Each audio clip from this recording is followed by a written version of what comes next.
Right, the last section of chapter 4 is solving equations with trig functions. So a lot of this stuff is going to seem very familiar to you. In fact, I don't anticipate a lot of difficulties as long as you remembered how to solve equations. And all that we're going to do is treat our trig function like an x. So if I had the equation 4x plus 5 equals 3, you know how to solve that. Subtract 2 from both sides, divide by 4, and we get negative 1/2. So really what that means here is if x is blue, then that means that cosine of theta must equal negative 1/2. Now we're also restricted by our domain of the situation here, which tells us that theta is basically between 0 and 360 degrees, except in radians. Cosine in this case is negative 1/2, which means it's negative. And according to our CAST rule, or our ASTC rule, cosine is only negative in this quadrant or in this quadrant. So the question becomes, what's the measure of that angle? And so we've related again to our special triangles, or our reference angle, depending on how you want to look at it.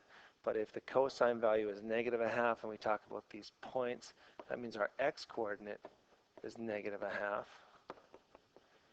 And what does that mean for our angles? What's the measure of this angle here and this angle there? That's what you have to figure out.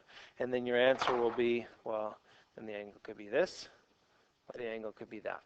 And we know how to do that. So not too crazy hard. And you're also going to look at some general solutions.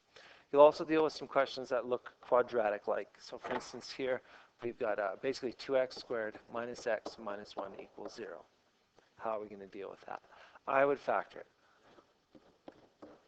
2x and x.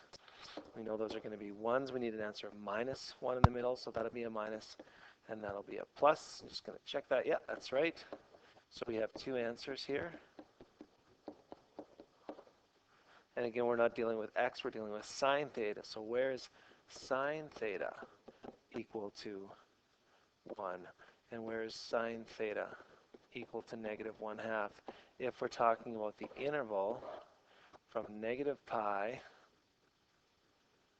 to pi. So as we go around from negative pi all the way around to pi, what will the answers be? So we'll have to go through that together. But that's basically it. That's the whole idea behind section 4.4. And with some practice, again, you're not going to find much difficulty. But you need to practice, and you'll need to ask questions and sort out all the details for yourself. So I will see you next time in class, and we'll figure this out together.